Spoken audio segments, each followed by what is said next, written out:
Change happens slowly in Japan. Getting more women into leadership positions requires a lot of moving parts to kick in. One of them is changing the mindset of male line managers regarding who to select to go to company training.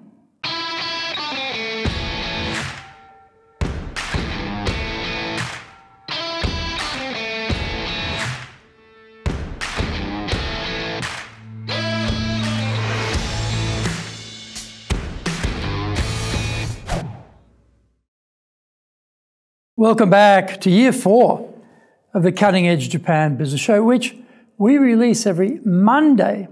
I'm your host, Dr. Greg Story, your corporate coaching and training guy, master trainer, president of Dale Carnegie Training, Tokyo, Japan, and 3-time best-selling author of Japan Sales Mastery, Japan Business Mastery, and my new book, Japan Presentations Mastery. We are bringing the show to you from our High Performance Center in Akasaka, in Minato-ku, the business center of Tokyo. Why the cutting edge? We are looking at giving you a big edge in business in Japan. Let's all be at the forefront, at the cutting edge of how to flourish here in this market. This is episode number 213, Subtle Discrimination Against Women in Japan. So let's get going. Discrimination against women in business in Japan takes many forms. Previous Prime Minister Abe talked about targets for women in leadership positions in companies, but not much has changed. In fact, he significantly lowered the targets after barely getting started on the campaign. I'm a Rotarian in Japan. It's a male bastion still. Rotary is a vast international organization with the purpose of connecting diverse professions together to build better networks and to contribute to the community. In Japan, the majority of Rotary clubs do not have women. My own was the same until a few years ago.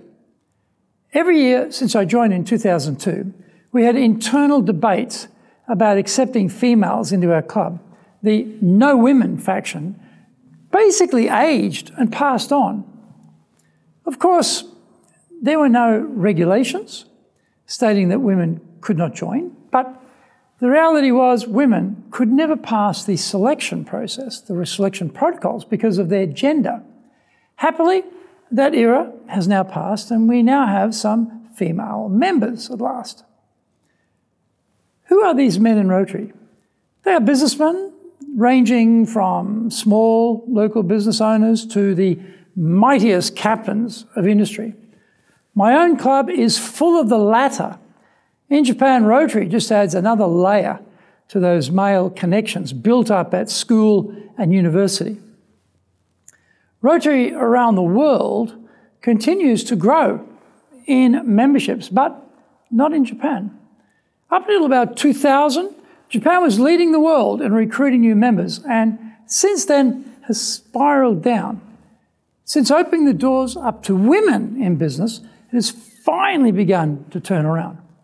Facing a steadily declining membership, did the captains of industry embrace the reality and accept women to stem the hemorrhaging of the numbers? No. They hung in there as long as possible to avoid it. I feel that we are finally getting somewhere in Japanese business. My club is very large, rich, conservative, powerful, and the average age of our members is around 70.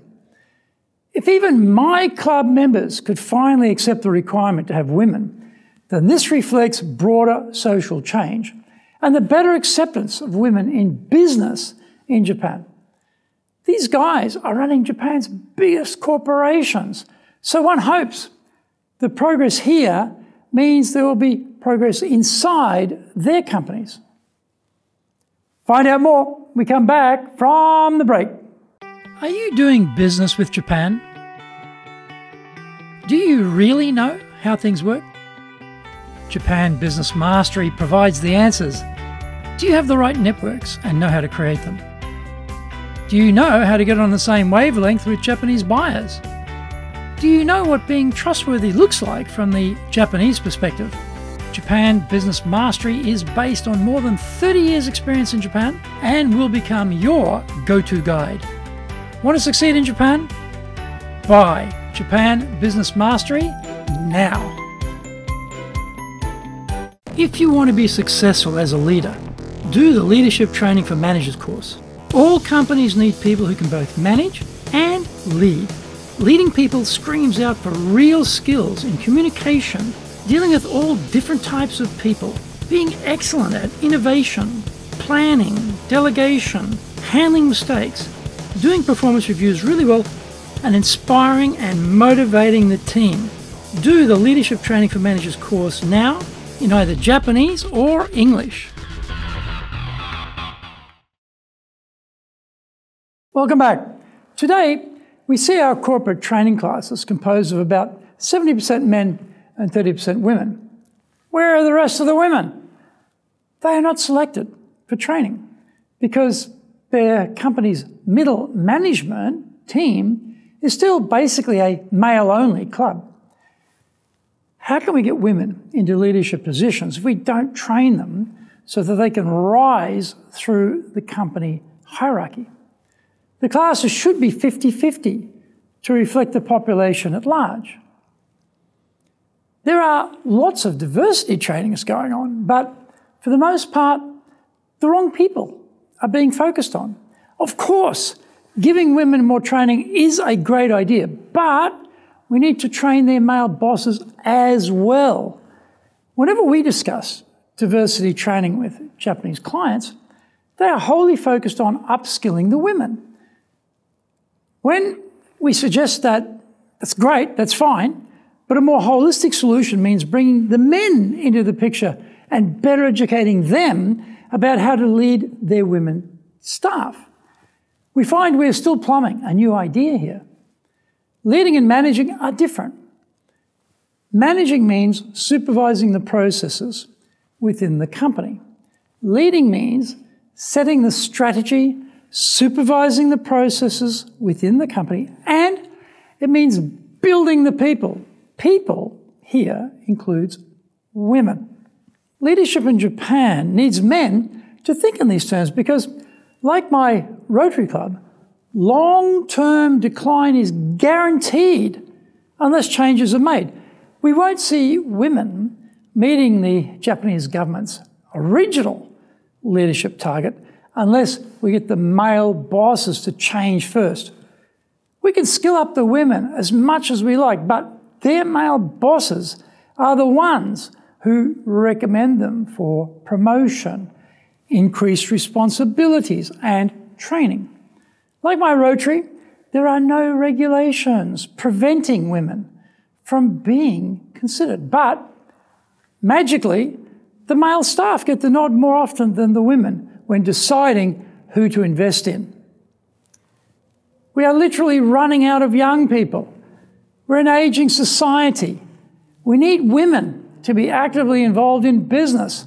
Let's start with male middle management and bring forth the changes in Japanese business in order for the country to succeed in the future. I hope you enjoyed today's show, and so please subscribe on YouTube. Share it with your family, friends, and colleagues. Become a regular. Hit the little bell icon to receive update notifications. Our website details are on screen now, www.dale-carnegie.cojp. It's packed with value, so certainly check it out. We try to offer as much value as possible, so you might also enjoy our other shows. In fact, we are releasing content 6 days a week. For podcast, Mondays for the Cutting Edge Japan Business Show, Tuesday for the Presentations Japan series, and every second Tuesday for the Business Tatsujin no Oshie Show, Wednesdays for the Sales Japan series, Thursdays for the Leadership Japan series, and every second Thursday for the Business Pro Podcast show, Fridays for the Japan Business Mastery Show, and Saturdays for Japan's top business interviews. Now you get these wherever you get your podcast. Also, every Monday we release the Cutting Edge Japan Business Show. Every second Thursday we release the Business Pro Television Show, and every Friday the Japan Business Mastery Show. Saturdays, every Saturday, we're releasing Japan's top business interviews. These are all on YouTube. We appreciate your support, and please let others know about it so they can benefit too. We want to make a contribution to helping people build their careers and businesses, and so please join with us in that endeavor. In episode 214, we are talking about be chatty when presenting. So, yoroshiku onegai itashimasu. Please join me for the next episode of the Cutting Edge Japan Business Show. We are here to help you. I've only got one direction in mind for you and your business, and that is up.